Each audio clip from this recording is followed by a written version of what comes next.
evening, everybody. Welcome to season 3, episode 4, overall number 25 of the Small Talk podcast with co-hosts Marlene Sharp and Chris Pame. The Small Talk podcast is a monthly entertainment news show, and looking forward to our guest tonight. Unfortunately, I have some news to you guys. Marlene Sharp, my co-host, won't be able to join us tonight. She had a work commitment at the last minute, so Marlene will be back in May as well, and I hope everybody is doing well on this. I can't believe it's already Wednesday, April 30th, 2025. Tomorrow will be May 1st. I swear to God, as soon as you hit 50, somebody's got a remote control and it hits fast forward. So hard to believe tomorrow's May 1st. But unfortunately, Marlene won't be with us tonight, but she will be back in May. But Marlene did introduce us to our guest tonight. I'm excited to have her guest on tonight. This is her first appearance on the Small Talk podcast, and our guest's name tonight is Debra Eckerling. She's a goal strategist, a workshop leader, award-winning author and podcast, and creator of the DEB Method and the GoalChat and Taste Buds with Deb, which we're going to talk to her about as well. So we're going to bring on from Los Angeles, Debra Eckerling. Good evening. How are you? I'm great. I get to talk about goals and hang out with you. I mean, how could I not be awesome? And how are you doing?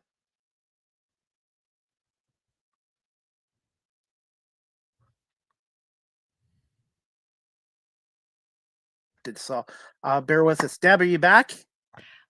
I didn't leave. I thought you left. I'm here. I guess I apologize. I do use an Ethernet cable with this, so you can have all the best equipment, but sometimes technology, you know this too, Debra. Technology doesn't always go smoothly. But I want to say thank you for coming on here tonight, and thank you to Marlene Sharp, our co-host, who won't be able to join us, for arranging this. And just tell us a little bit how you met Marlene Sharp. Well, I met Marlene because, in addition to all the things that you mentioned, I'm also a freelance writer. And my podcast, Taste Buds with Deb, is on the Jewish Journal Podcast Network. And I've covered some events of her people. So we're one of those situations where we started interacting online, and then we met through Katie Chin, the amazing chef and author. And Marlene's like, I know you. I know you too. It was do you remember those days when you used to meet people in person and then connect online afterwards?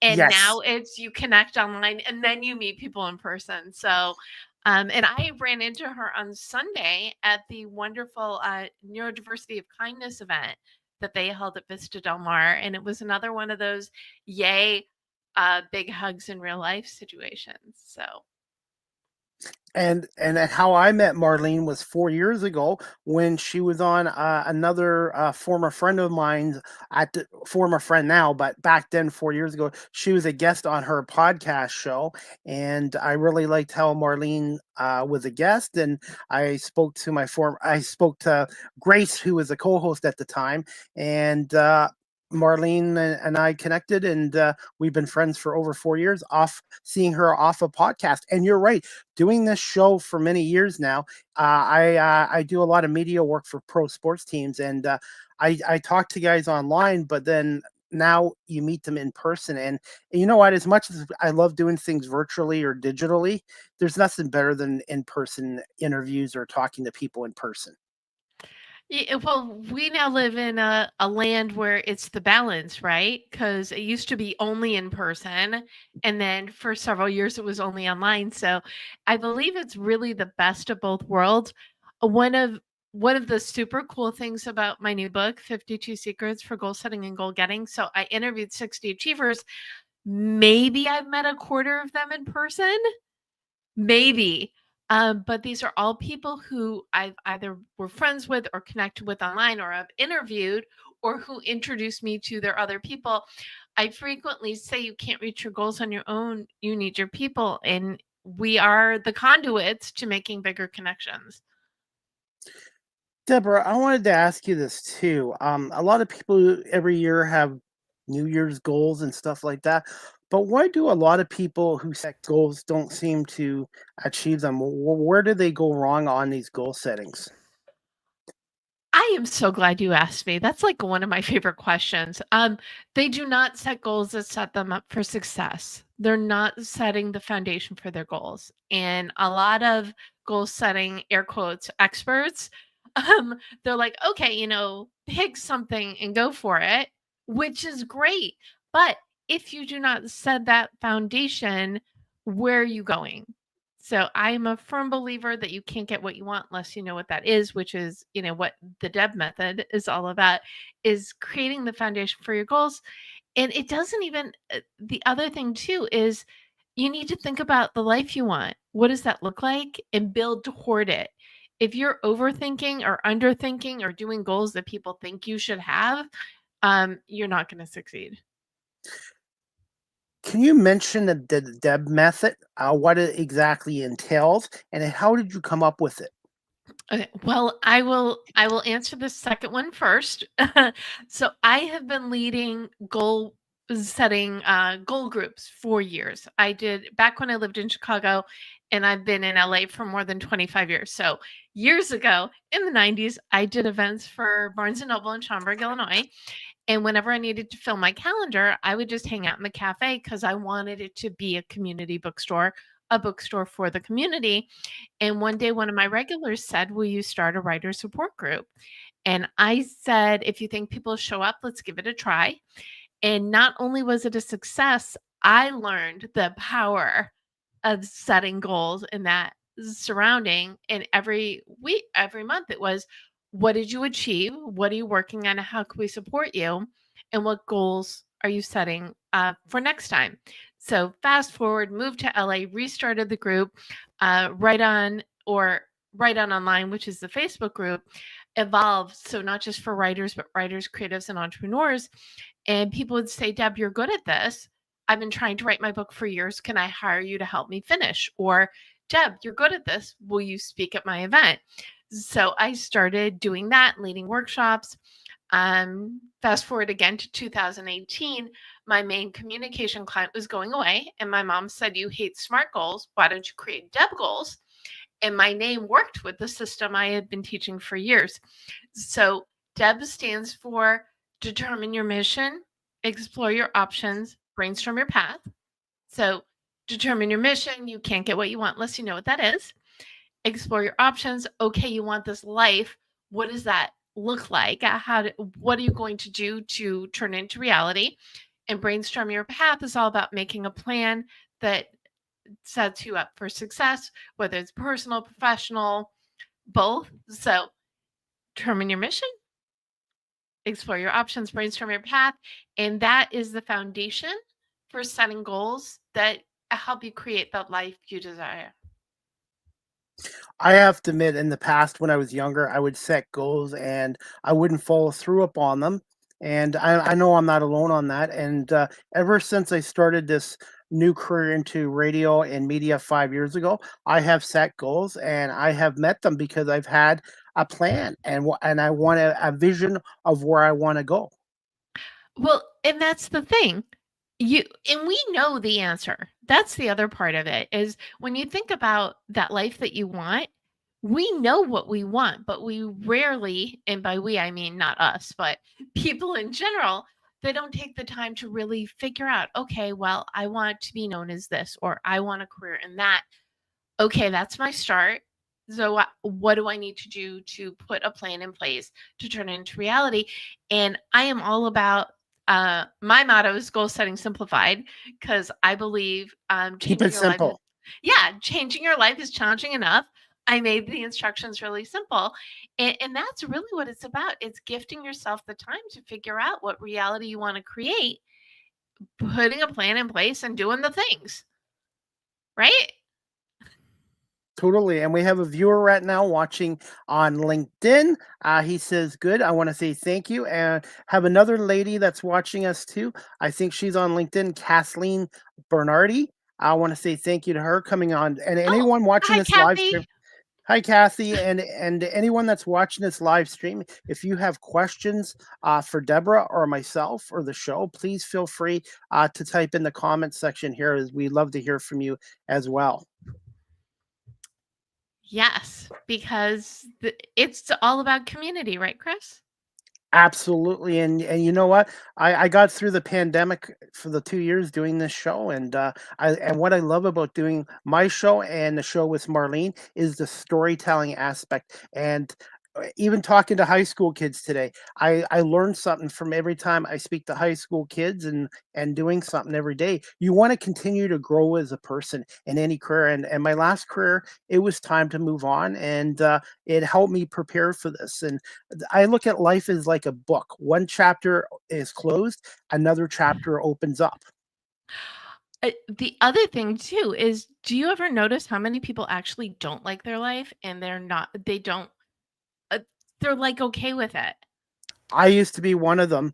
I didn't want to step out of my comfort zone. I was getting a good paycheck, decent money, benefits, and all that, but I wasn't happy. And I decided at the age of 47, I'm 52 now, by the way, I just decided I wanted to step out of my comfort zone. And I've done doing things the last 5 years than I would have done in my other career where I was for 23 and a half years. And you don't have to pick one career. Like I tell high school kids, you can have two, three, four, five careers, and you can start over at any time of life. I've had people start new careers even older than myself. Well, those are the stories you only hear some of those stories, right? Some of Hmm. these stories, people keep to themselves, which is, I mean, fine if they want to, but and I have a specialty in helping people with nonfiction book proposals. And I believe that, whether you've had an experience or something, you have a methodology, why wouldn't you want to share it with as many people as possible? Because it Yeah, can help. That's what we're here for. absolutely. Yeah, Deborah, you're from Illinois. I don't think that's too far from Chicago. How much of an adjustment was it going from Illinois, the Midwest, to LA? And what were some of your reasons for the move? Well, I spent the summer, I turned 10 in the marina with my family. So I always knew that I would move back here someday. And as a Generation Xer, I moved back home after college. And then when my mom sold the house, I said, I'm going to LA, want to come? So we packed up 2 cars, drove cross country in tandem. And that's how I ended up here. And for me, it really wasn't an adjustment because it always felt like home. Even even in the years of the pandemic when we didn't leave the house, I loved that I'm a Angelino by way of the Midwest because best of both worlds. I'm from there and I get to live here. Do you still have family back in Illinois? I do, but mostly I'm here. What do you love the most about LA besides the weather? Besides the weather. Remember in those days when people actually left the house? To me, before it was more of a hybrid, which is what we live in right now. Yeah. When I first moved to LA, I was working in private school. I was temping and they kept asking me back and I said, "Great, create a job for me." They did. But I was also freelancing for the local paper, which was the Baywatcher in the Marina, which doesn't publish anymore. But I would say one of the best things about moving to a new place was being a reporter for paper because you have an excuse to talk to everybody. I mean, now we don't need an excuse. We talk to everybody anyway. And you can have a podcast or a blog. You don't have to write for a paper or magazine to make those kinds of connections. But for me, that was a wonderful introduction because I was always at events and meeting new people. And like I said, I was working at a private school, and that first summer, it was our days ended early. So I got to be both of me simultaneously, the worker person, and then go to that freelance life. And back even like 15 years ago, I think it was odd if you said you did more than one thing. Now, if you say you do only one thing, people look at you sideways. But at the time, it was like you had one identity. And I remember, so I went from working there to working at a financial services company. I started as marketing coordinator. I was director of communications by the time I left. That's not really important. What's important is one of the guys on the sales team came in once and said, I was out to dinner over the weekend and I picked up a copy of Venice Magazine. And did you know that there's another Debra Eckerling who is a writer? And I said that was me. And I had to convince him that I was also that person. And I think that was the last job I ever didn't tell people that I also freelanced, just because it was too funny. But that's the thing. It was, you were one thing because people would associate you with that. And now I'm like, what, 5, 6, 7? Let's see. Author, writer, podcaster, workshop leader, goal consultant, book proposal coach, on and on and on. Oh, and did I say author? So Congrats. anyway, but that's kind of like the gift though of now and all the technology. We could be whoever we want. We could present whatever version of ourselves we want, and it could be part of our life or it could be our whole life, and we get to choose our own adventure. Absolutely. And I'm not just the talk show host. I'm the producer, content creator. I edit video. I cut promos. I write game night stories. So I have a hat on here, but I literally wear 8 or 9 different hats. I might not be the best at everything, but I feel to be in the radio and the media industry nowadays, you need to learn to do a little bit of everything and diversify yourself as well. Absolutely. And actually, you're reminding me. So in this one where I interviewed the 60 achievers, one of the secrets from Cynthia Westfall is wear one hat at a time. So it's great to do many different things, but just try not to divide Too much. yourself simultaneously, right? Yes. So There's a couple of things I'm not very good at, like graphics and design, so I'm gonna let somebody else handle that. Oh, well, that's important too, to know what it is you are good at and what it is you can offload, for sure, because you're way more productive that way.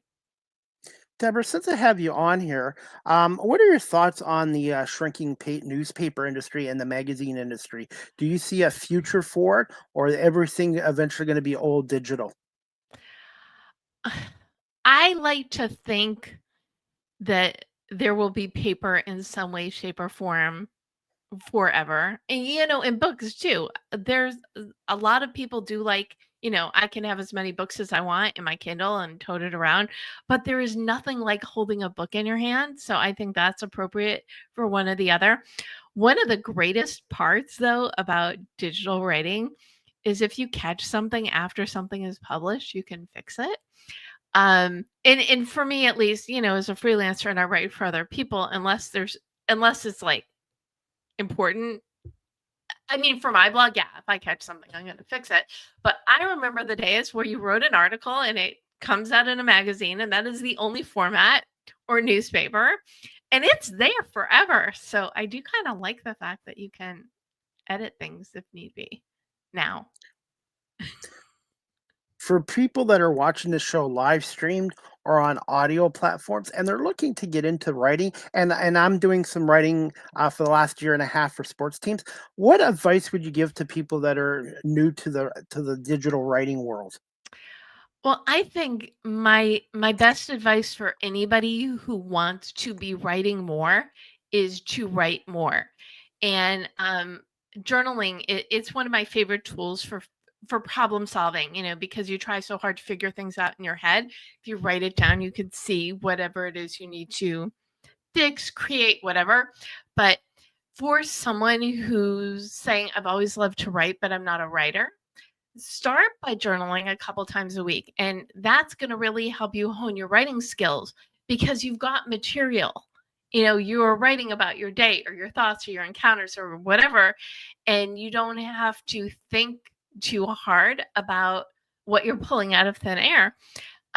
In that way, you can practice your writing, you can develop your tone, figure out what kind of writing you enjoy doing. Back when I started that writers group, the first one back in Schaumburg, I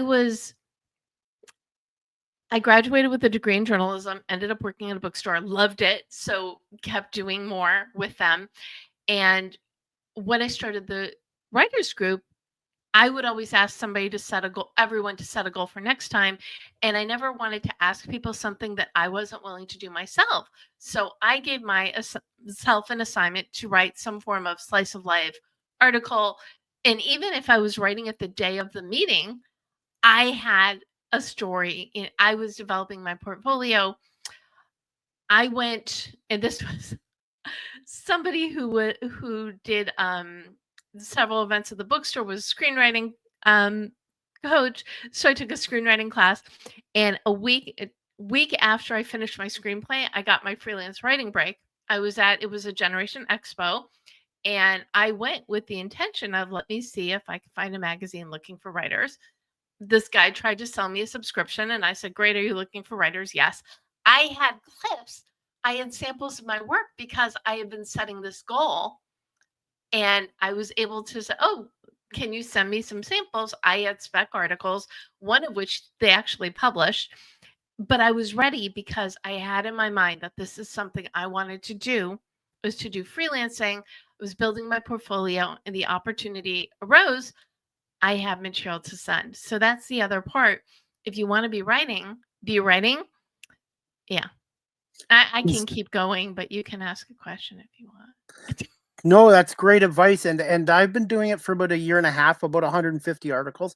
I find the more I do on a regular, consistent basis, I think my writing improved. But if you go 1 week, 2 weeks, 3 weeks, or a month without writing an article, it's like with podcasting, you get a little rusty. So I think anything you do, you need to be consistent, and that's what I'm trying to do with my digital writing. And you mentioned this earlier too. With digital writing, you can print out your story or publish it, but if you see a typo or a little mistake, you can fix it right away, unlike the old days where everything got Right. published the paper. So digital writing does have a few advantages. It does. And then there's also the flip side where um there are a lot of people out there who like to write for free, which is really not good for journalists who actually get paid. I don't But the other part of it is, if you're going to write for free, write for yourself. And Write that's for your and that's blog.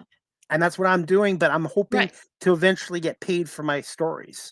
Well, when someone is looking for a writer, they want your clips, you just direct them to your website and you're ready, which is great. But whether it is that you're developing your voice or figuring out what content it is that you want to write, the more you do it, it's like exercise. You're working that muscle, right?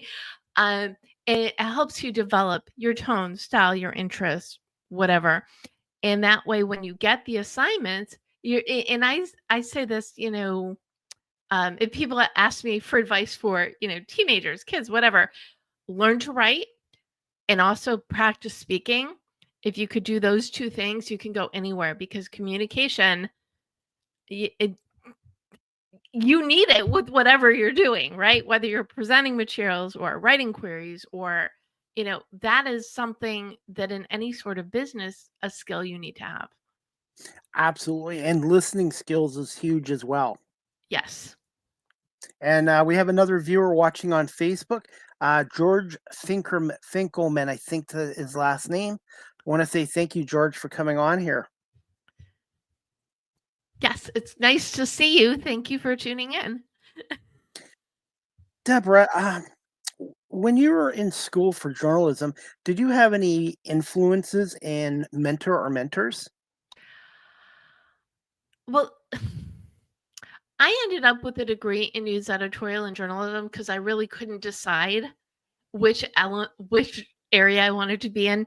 When I was in college, I started out as a broadcast major, and I started at University of Nebraska-Lincoln, and they decided that they were going to let a sophomore.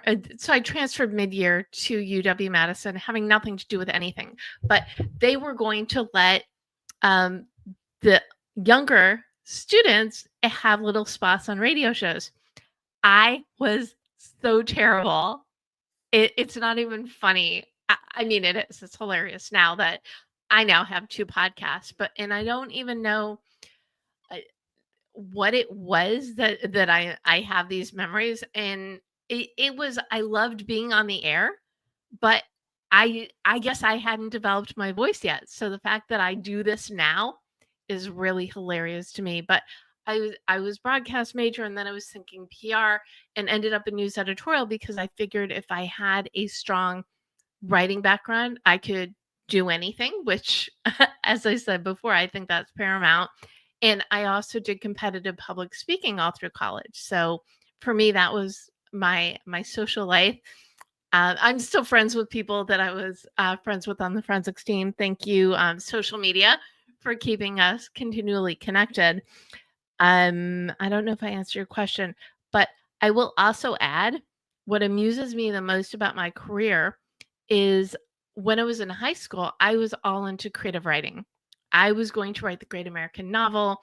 My senior year of high school, I didn't have to take math or science anymore, so I doubled up on my English courses. I took creative writing. And my creative writing teacher is the one who really got me into journaling, because um, we had to write 5 journal pages a week. We could write more. He never read anything. He would just count the pages, and some people would fill entire notebooks. Some people would do the minimum. I was usually somewhere in between. But again, it's developing that writing practice that has influenced me. And there's so much journaling and brainstorming in the DEB method and helping you figure out your life. Because, as I believe I said before, when you figure things out in your head, you're not nearly as effective than when you write them down, look at them on the page, and then you can connect the dots, rearrange things, figure out your path. And that's what I love about doing my 3 shows. I'll be honest with you, when I started this, new career back in 2020, March 2020, I was on Instagram Live, and I couldn't get guests on. I was nervous, I wasn't comfortable, I was stuttering, but I kept at it. I kept working at it, and then I started getting guests on. So, even though we're kind of in different backgrounds, different countries, I can kinda relate to what you're doing. I've reinvented myself. I went to school for law and security, but I've self-taught myself with this technology, and I wish they had it back in the 80s and 90s. But you know what? I might not have been ready for that back then. So I think I'm more prepared now than I would have been if this technology was back in the 80s and 90s when I was younger. The other thing that I think is really cool about us Gen Xers is that we got to live analog to digital. I worked in publishing in Chicago back when they were still typesetting and going through the transition from typesetting to digital printing. So I think it's kind of cool that we have that background of pre-technology and watching all of it evolve. And also too, when I talk to students, I tell them the importance of in-class education, but also education doesn't stop when you're finished school. Self-taught is an education as well. You want to continue to keep learning the rest of your life, not just in a classroom, but outside of it as well. Exactly. And we have everything we need at our fingertips. And some of it'll be through classes, but you need to fix anything, you go to YouTube, right? How do I change a tire? Or how do I jumpstart my car? Or how do I bake sourdough bread? I mean, everything is out there and ready for you when you are ready for it.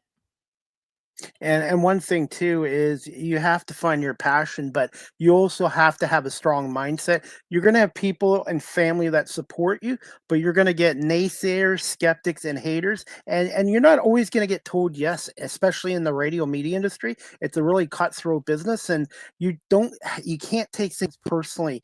You have to just say, and the word no, I use it as a temporary setback, and I don't believe in the word failure. Those are kind of some of my philosophies. I have in your goal guide, it's a road trip theme, and I have no backseat drivers as one of my sidebars, because you need to know what it is you're going for, and you also need to be careful about who you share that with, because everybody's going to have an opinion on your life, but the only opinion that matters is yourself. So before you get feedback, and this is true for feedback on anything, you really need to know yourself, your project, so you can be objective with whatever comes at you from it. 100%. Deborah, some more questions for you. What were some of your challenges of starting up your own business as an entrepreneur?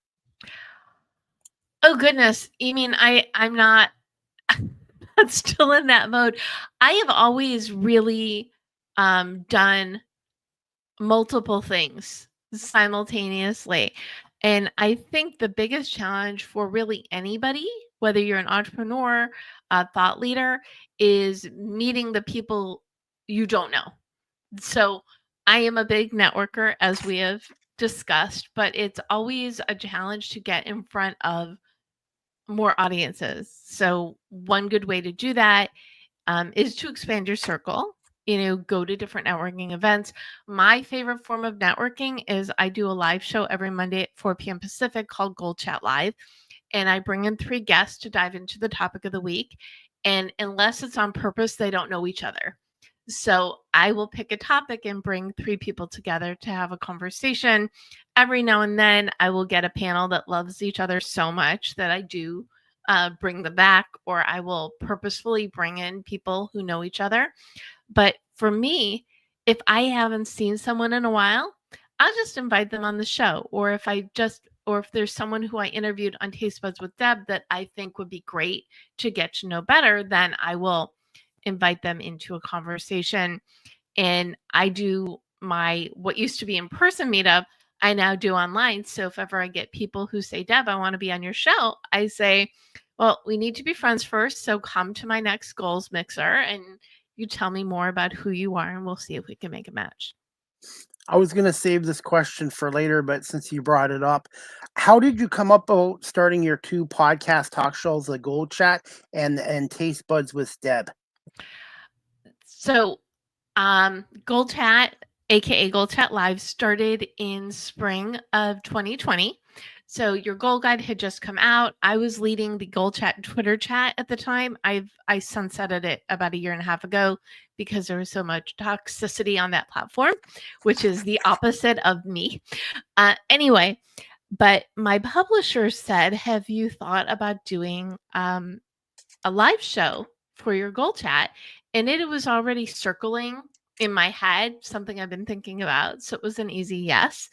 And it started out, my first 2 episodes were just me talking. And it was fine, but not really compelling, right? I mean, I can talk till I'm blue in the face as long as there's someone listening that I'm talking directly to. But that particular format was not working really well for GoalChat. So I started inviting guests, and that worked much better. And then the end of the year, I was trying to figure out how do you throw a holiday party when no one can leave the house? Well, you put together people who don't know each other. So that's what I did for my welcome December GoalChat. I start the new year in December and then again in January because I like that running start. And I enjoyed the panel format so much. I was doing it once a month, a panel. And then by spring, all my shows were panels. So that's how GoalChat came about. Taste Buds with Deb, which is 2 years old around now. Actually, I guess I do like to start things in the spring, huh? The podcast producer for Jewish Journal saw GoalChat, and I am the food and community writer for Jewish Journal of Los Angeles. And she said, what do you think about doing a food podcast? Again, an easy yes. So that's how Taste Buds with Deb came about. And so GoalChat Live, I do a show on Mondays, and then it's released to the other platforms on Thursdays. And Taste Buds, I pre-record their bite-sized conversations about food, cooking, and community, and those I release on Wednesdays. So I do different formats, and I have a lot of fun. And I am all about bringing people together, but also showcasing to the world people they need to meet, elevating the voices of others. I might have a guest for your cooking show, Tastes with Buds with Deb. She's from California and she's been on my show, so I will send you a DM after and see if you can connect with this one lady who's in real estate, but she's also into cooking too. Oh, I love that. Yeah, that's the fun part about Taste Buds is I get to interview people who are not just cookbook authors and food bloggers and celebrity chefs, Yeah. all of which I have interviewed. But like right around the time I was launching, Arthur Smith, who's the one who's done so many, um, he doesn't like the word reality, so unscripted. He was he's the one who brought Gordon Ramsay and Hell's Kitchen to America. So his book was coming out, and I got a pitch for the journal, and I said, "Ooh, he's the one who created Hell's Kitchen." So I had him on Taste Buds with Deb. So I love the fact that I get to interview different types of people, not just people you would think would be on a food podcast. I'm going to put you on the spot here. What are some of your favorite foods? Oh, that's not on the spot. That's the easy. My favorite thing to cook, honestly, is chicken soup. And I must make chickens. And I am a reformed non-cook. I didn't mention that part. I used to think it was much easier to dial for dinner than to bother. And I'm then guilty of that. yeah, but then I got my mom an Instant Pot for Mother's Day 8 years ago, and she asked me if learning how to using it was part of the present. So we watched YouTube videos and both learned and both really got it, and enjoyed using the Instant Pot. But chicken soup, you put in all of the ingredients, and then you could do something, and then you're rewarded with soup. But I also love it because for me, that's the smell of home is the chicken soup. So love that. Always a fan of ice cream. Favorite I ice have cream? Hard or oh, soft? chocolate chip cookie dough, of course. Oh, good choice. Ben and Jerry's, I am assuming.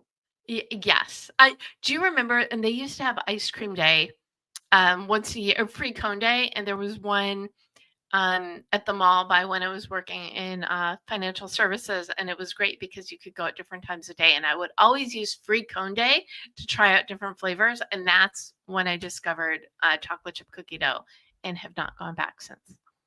Mine is Moose Tracks, which has got peanut butter, Reese's peanut butters in it. It's Moose Tracks. Hmm. It's that and cookie dough, but I haven't had ice cream in 7 years. I had to give it up. So now I can have frozen yogurt.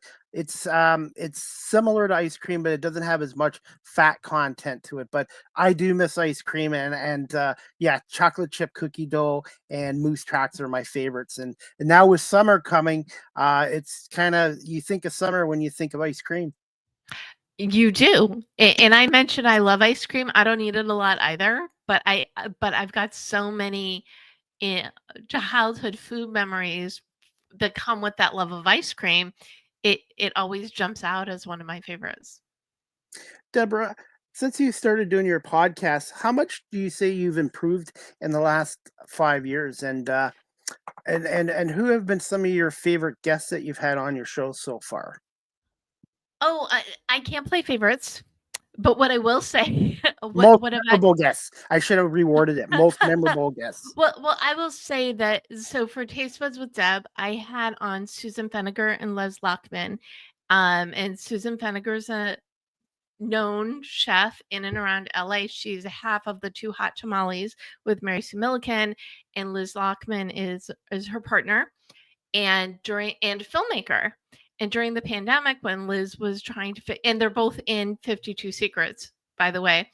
But during the pandemic, when Liz, who normally does narratives, had all this information from when Susan opened up the street. So she ended up doing Forked, which is a documentary about Susan Feniger. Anyway, I was cold pitched them and of course had them on Taste Buds with Deb, and that won an LA Press Award, SoCal Journalism Award for Best Podcast last year. So I'm particularly proud of the episode, but I also, like I said, I met them through the podcast. They're both in the book, and I've had the joy of meeting so many cool, different, interesting people that I've been able to put on my platforms.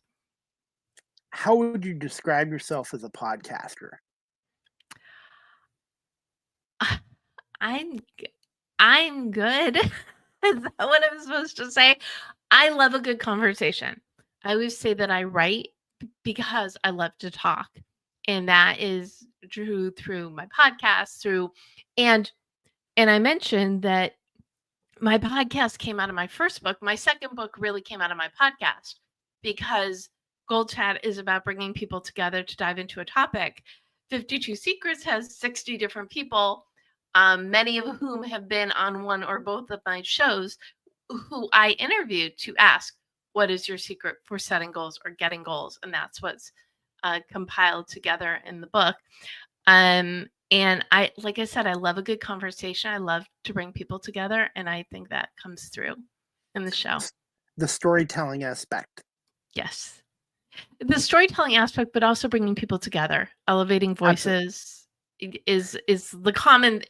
If I'm thinking about all the different things I do, that really is the common theme, is elevating voices that need to be heard, because we all deserve to be heard, right? Absolutely. And I love the storytelling aspect, but I've also connected my guests with other guests as well. So connections, networking, and just meeting people and hearing their stories and learning from every episode I do on here.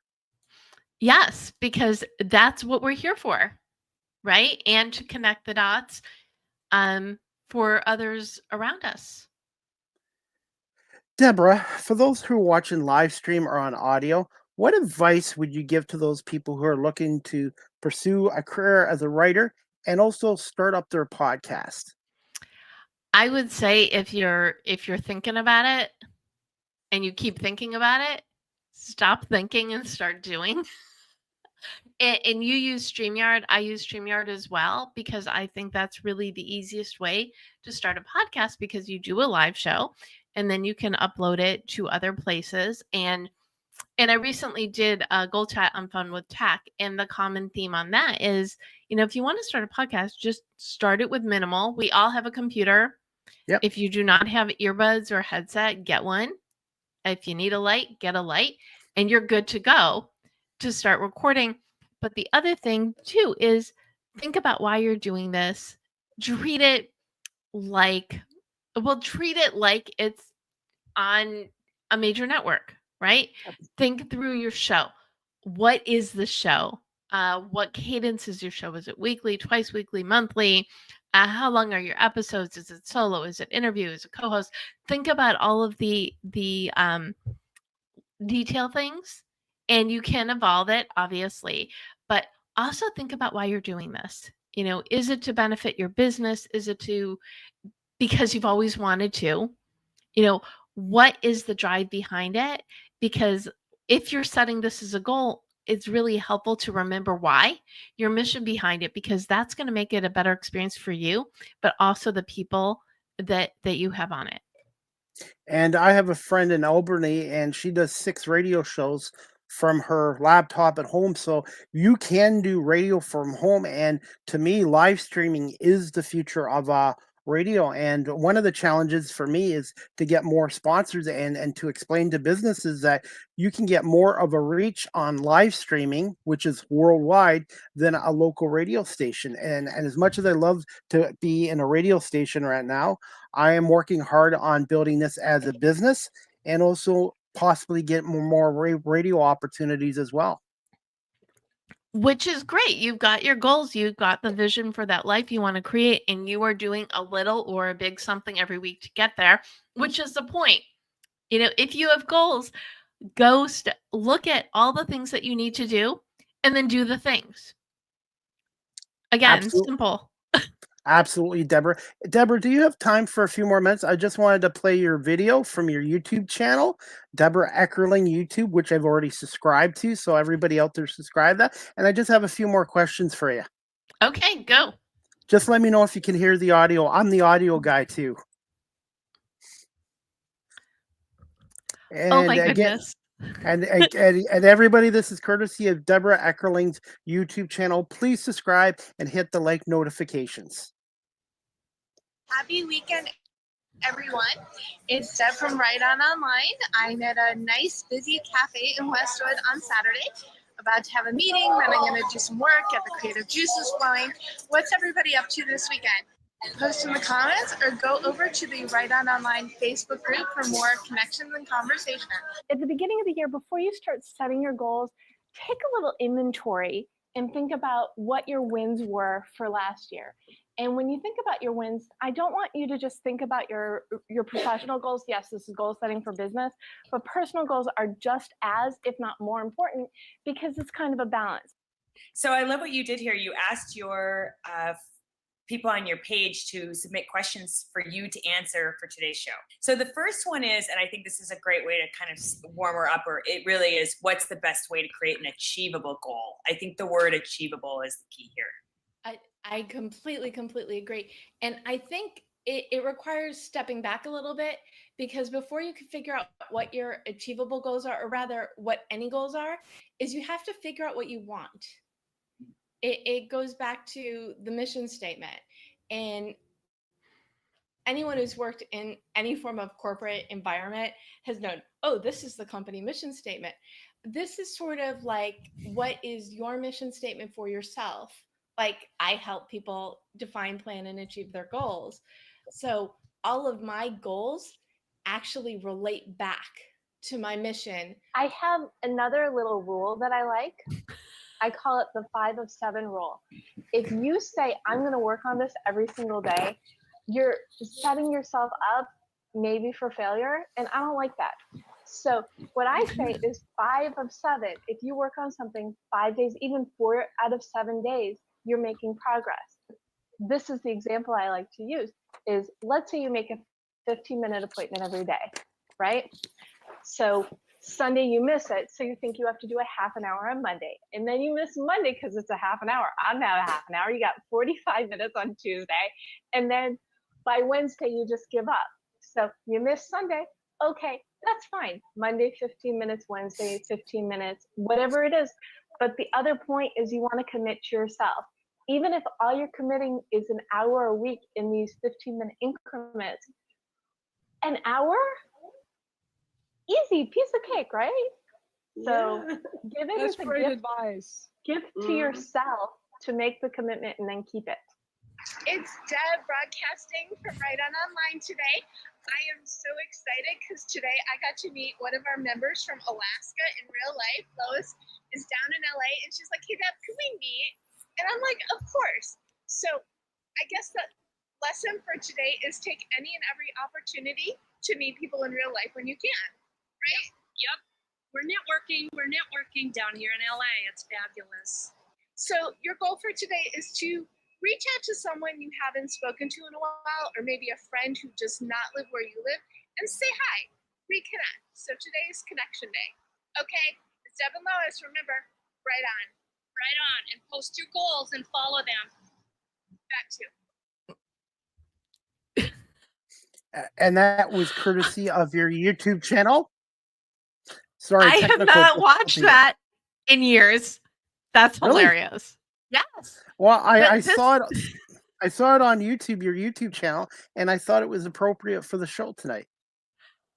What's blowing my mind is I still say all of those things. So at least, score one for Deb for consistency. I believe what I believe. I do what I tell people to do.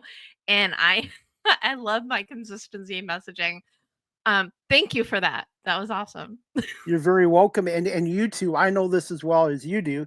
It takes a lot of work to build up a YouTube channel with subscribers and viewers. But I tell people too, when you start a show, don't always focus on the viewers right away. Focus on having good solo shows or good guests, and eventually the ratings will come up and people will start watching. Just focus on producing good quality content. And also, I've learned this too, YouTube shorts. Our attention spans in our society today are shrinking. So I find when I post YouTube shorts, I seem to do better with those than anything else. And that's an important aspect too, is the YouTube shorts and also TikToks as well. Good to know. And that is one of my goals, is to do more short content. I mean, I host 1 hour-long show and another that's 20 to 30 minutes. So yes. I do need to I can relate to you. I can relate to lean into that. But and the video was from before I rebranded as the DEB Method, and I created it for my book proposal that I sent out for the book that became Your Goal Guide, which came out in 2020. And I Congrats. thank you. So that blast from the past was also very reassuring, because it's all the stuff that I've been teaching. I love how evergreen goals are, right? You just need to set them and do them.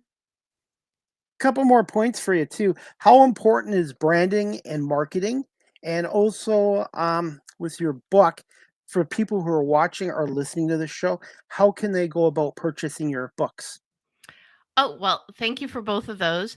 I think branding is very important for consistency. So you noticed on the video, I mentioned Write On Online because that was my live and now online community for writers, creatives, and entrepreneurs.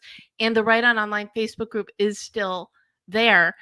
So I still have that in tandem with everything I do now is the DEB Method. It's the debmethod.com, Facebook, LinkedIn, well, ish, Facebook, YouTube, Instagram. And I'm even on Blue Sky, even though and Threads, even though I'm not using it so much. But, pick a name, and it can be your name. I've always been, and my LinkedIn is Coast Money, because when I was first freelancing, when I moved to LA, I thought having it as my name was boring. And that was the online dating URL username that I used, and it tickled me. So that's what I used for my first portfolio site. So if it's not your name, think of something that is going to endure, that people can get to know you by, and that way they can find you. So there's that answer. And answer your other question, you can grab a copy of Your Goal Guide, a roadmap for setting, planning, and achieving your goals, and or 52 secrets for goal setting and goal getting, how to stay focused, grow your network, and get more done in less time. You can get them on Amazon, Bookshop, Barnes & Noble, basically your favorite place to buy books. You can reach out and order your own copy. Do you sign copies too? Well, if you're in LA, sure. I was hoping to get out there, but I have to wait a little while before. Hey, I have to ask you, since you're out at LA, were you affected by those fires in January? Thank you for asking. I was not, except for the fact that I lived very close to the Palisades fire. So my quadrant wasn't in warning, but the one that was just north of me was. So I do know a lot of people who were impacted. The first place that I worked when I moved to LA was in the Palisades, no longer there. And I do know people who've lost their homes. Yeah, it was very, very scary to every day for several weeks to wake up, and the first thing you do is you check to make sure you do not have to leave the house. But we're LA, we're resilient, we're rebuilding, because that's what we do. And I know Marlene, I don't think she had to evacuate, but I think she was getting very close to as well. Mm-hmm. Scary time. Yeah. And then they just had one in New Jersey where some 19-year-old kid decided to play arson. So crazy world we live in right now. Well, we live in a crazy world, and I think that means it's the perfect time for goals, because there's so much we have no control over. What we do have control over is the things that we're passionate about, prioritizing them, setting goals, and putting a little bit of time toward them every week so we can create something that makes us happy. And then you let that happy leak over into the other parts of your life. Again, simple. Any chance you might do T-shirts and hats too? Oh, One my day? goodness. You never know. I like that. And when I get my new...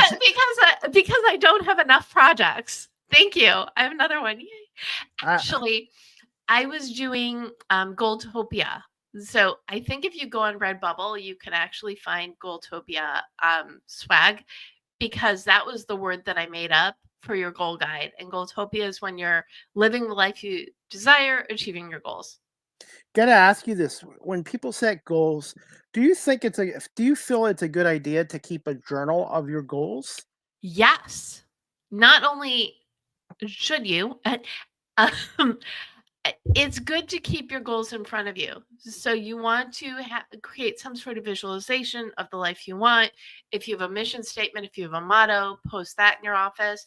But also keep a keep a list of maybe 3 personal, 3 professional, short term, long term, just so you're keeping your eye on the prize, what you're working towards. Because when it's top of mind, you're really going to be working toward it. And working toward getting that life, achieving those goals. Because right now I do a chart for my sleep, and I do for one for eating because I'm seeing a nutritionist. But I think now I might create a goal setting chart, a diary as well. The other thing, I love that. The other thing you could do is to keep a win list diary, which you can use in a notebook. You can do in an online document. I keep mine in a calendar. And then every day of the week, I change the appointment to the next day where you just write 1, 2, 3 wins a day. And that way, when you're feeling like, oh my goodness, I'm not there yet, you can look at your list and you can see your progress. It's very helpful. I have days where I get frustrated or down in the dumps because sometimes I get told no or things don't happen, but I sometimes forget of how much success I've had. We tend as humans to focus on what we don't have instead of what we have achieved. Yes. Well, it's really easy to get lost in comparisonitis, right? But when you, I'm going to repeat myself, when you have a mission, when you know what you're working toward and you're working toward it a little bit at a time and tracking those wins and celebrating them, you're going to see your progress and it's going to keep you motivated and help you continue to move forward. And the one thing nice about doing this, I've got people now asking me for advice about podcasting and doing media stuff, and it's a really a great feeling. And the public speaking too. I love it when high school kids ask me questions, and I can share my life experiences with them. Not lecture them, but just pass on my knowledge and my experiences to them. You never know who needs to hear what you have to say. So you need to be out there saying it. Deb, I do this on my other talk show too, by the way. What are some fun facts about Debra Eckerling that people might not know about you?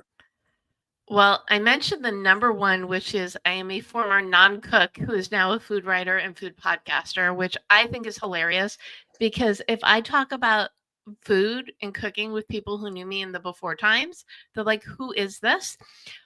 Sometimes it's me. If I hear myself giving a recipe to someone, it takes me a minute to remember that, oh yeah, I cook now. So I always kind of think that's amusing.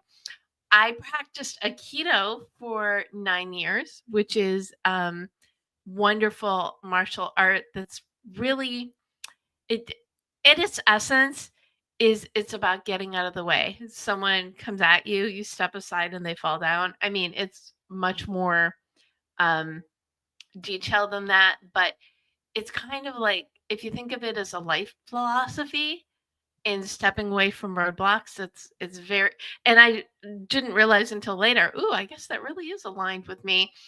Then I stumbled upon a hip hop class and I traded in my my belt for sneakers. So now I do my dancing for exercise. So those are 3. Any musical talents? Can you No. sing? No. No, but this is what's really funny. I did chorus all through grade school, junior high, high school, and then when I got into college, I stopped being in choir and I started doing the public speaking. And for somehow I lost my ability. Or, I mean, I could sing to the radio, but karaoke, I like being a backup dancer. Favorite music? And are you a Taylor Swiftie? Well, I like country music, which is also hilarious because my one of my roommates in college was a huge country music fan, and at that time I was not. But after I graduated from college and moved home, I did ballroom dancing in college.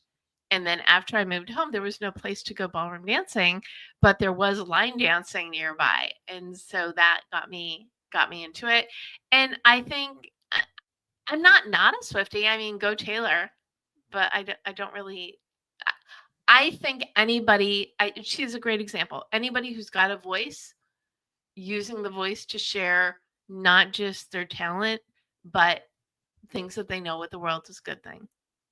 I did karaoke once 6 years ago in New York City. I had a few drinks in me and I had a lot of fun, but I chased out everybody. So the owner's like, "You're welcome to come to drink, but it's not one of my." It was a lot of fun, even though I don't have any musical talent as well. When I was, and this is how I got into ballroom dancing. There was one annual competition for public speaking that had a big dance contest.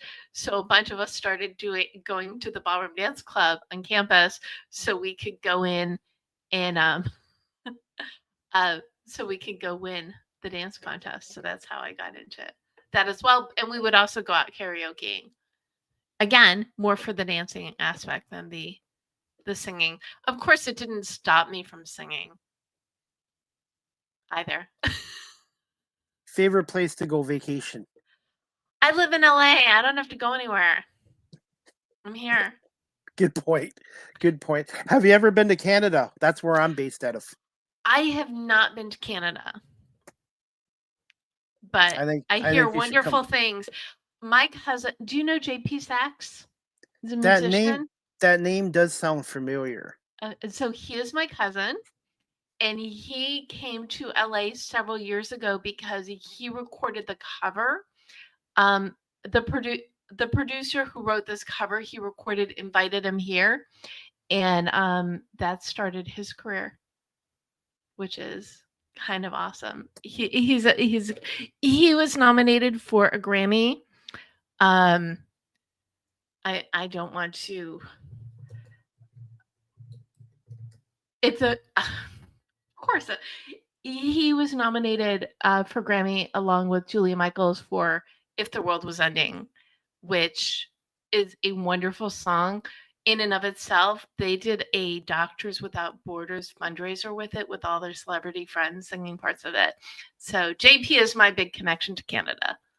We need more music and comedians. And everybody thinks of Canada, they think of hockey and beer, but we have a lot of comedians, actors, actresses here, and also musicians as well. And by the way, I'm a rock and roll fan, like classic rock, disco from the 70s and 80s. But I've had about 20 country music artists on from Canada and the States, and now I've become a fan of new country music. Awesome. Well, just from my guess. One of my favorites is Sugarland. Jennifer Nettles, she was wasn't she hosting Farmer One's Wife for a season?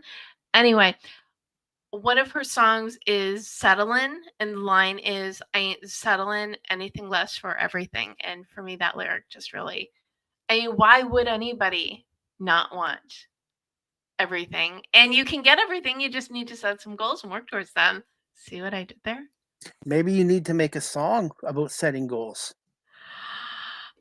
No one wants to hear me sing. I thought we covered that. We're gonna find out if Marlene can sing. I think she's a singer. Oh, Marlene can sing because I heard her karaoke. Do tell. Nothing to tell. It just struck me. She had a beautiful voice. That's all I got. And she's got a beautiful heart too. And I've true. been her friend for 4 years and a co-host on here for 2 years as well. And I want to say before we wrap this up, Debra, thank you so much for giving us over an hour of your time. And even though I just met you, it feels like I've known you for years. Well, thank you so much for having me on. I feel the same. It's always good to make new friends. And again, I think it's hilarious. Marlene connected us and couldn't be here, but Marlene, you are here in spirit. We feel your presence and we can almost hear your singing voice in the background. And we'll definitely have you on again on the Small Talk podcast when Marlene is able to come on with us, and we'll do 3 of us. Awesome. And people can find me. I am at the DEB Method everywhere, and you can go to thedebmethod.com, email deb@thedebmethod.com. How's that for an example of branding? And or you can reach out on LinkedIn. And also, if you go to 52secretsbook.com, there's a lot of information about my upcoming events and goal groups and news that you can. Well, it's on DEB Method as well, but you can learn more about me there as well. And and follow at the DEB Method on YouTube, and then you can get you will have access to all of my shows, which I release each show once a week.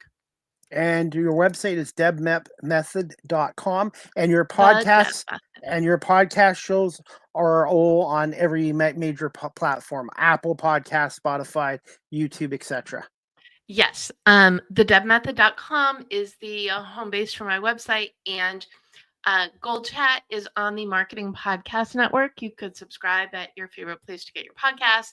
And as I said before, Taste Buds with Deb is on the Jewish Journal Podcast Network, and you can subscribe to that at your favorite podcast place. And they are all episodes are released on video as well, which is why if you subscribe to at the DEB Method on YouTube, you can see it there. Already subscribed, and also to book an interview or speaking engagement with you, you can contact you at deckerling@gmail.com, or your cell number I have on the ticker as well. Awesome. Yeah, I always feel like I should say Deb at the debmethod.com, but yeah, deckerling@gmail works too. Well, hey, Debra, I was going to say, I apologize for keeping you over 45 minutes, but time flies when you're having great conversations.